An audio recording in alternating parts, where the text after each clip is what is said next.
കള്ളിന് വീര്യം കൂട്ടാനാണ് കൊഴിഞ്ഞാമ്പാറയിലെ തെങ്ങിൻതോപ്പിൽ രഹസ്യമായി സ്പിരിറ്റ് എത്തിച്ചത്. തോപ്പിലെ കുഴിയിൽ കന്നാസുകളിൽ ഒളിപ്പിച്ച നിലയിലായിരുന്നു 2000 ലിറ്റർ സ്പിരിറ്റ്. തോപ്പിൽ സ്പിരിറ്റ് ഉണ്ടെന്ന് പോലീസിന് രഹസ്യ വിവരം ലഭിച്ചു. ഏകദേശം 2 ആഴ്ച ഈ പ്രദേശം പോലീസിന്റെ രഹസ്യ നിരീക്ഷണത്തിലുമായിരുന്നു. ഷാപ്പിൽ വിൽക്കുന്ന കള്ളിൽ ചേർക്കാനുള്ള സ്പിരിറ്റാണെന്നാണ് പോലീസ് വീര്യം കൂട്ടാൻ വേണ്ടി ചേർക്കുന്നതാണ് പോലീസ് സംശയിക്കുന്നത്. കാരണം ഇവിടുത്തെ സാഹചര്യം അവിടെ തൊട്ടപ്പുറത്തുള്ള ഒരു യൂണിറ്റും കാണുമ്പോൾ ഞങ്ങൾക്ക് അങ്ങനെ തോന്നുന്നുണ്ട്. അപ്പോൾ അതുകൊണ്ട് തന്നെ അത്തരത്തിൽ ഇൻഫർമേഷൻ ഉണ്ടായിരുന്നു. അതുകൊണ്ടാണ് ഈ ഒരു പരിശോധന നടത്തിയിട്ട് ഞങ്ങളിത് ഇന്നിപ്പോൾ ഞങ്ങൾക്കത് കിട്ടിയത്. തീർച്ചയായിട്ടും ഇതേ സംബന്ധിച്ച് കൂടുതൽ അന്വേഷണം നടത്തിയത് എങ്ങനെ ഇവിടെ എത്തേണ്ട സാഹചര്യം, ആരൊക്കെയാണ് ഇതിൻ്റെ പിറകിൽ പ്രവർത്തിക്കുന്നത്, എവിടേക്കാണ് കൊണ്ടുപോകുന്നത് തുടങ്ങിയിട്ടുള്ള എല്ലാ ആളുകളെയും ഞങ്ങൾ അന്വേഷണത്തിൻ്റെ ഭാഗമായിട്ട് ഞങ്ങൾ കണ്ടെത്തി കേസിലേക്ക് പ്രതികർക്കുന്നതായിരിക്കും.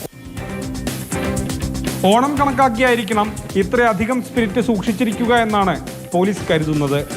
തോട്ടത്തിലെ നടത്തിപ്പുകാരൻ സെന്തിൽ കൊഴിഞ്ഞാമ്പാറ പോലീസിന്റെ പിടിയിലായി. ചിറ്റൂർ ഡിവൈഎസ്പിയുടെ നേതൃത്വത്തിലായിരുന്നു പരിശോധന.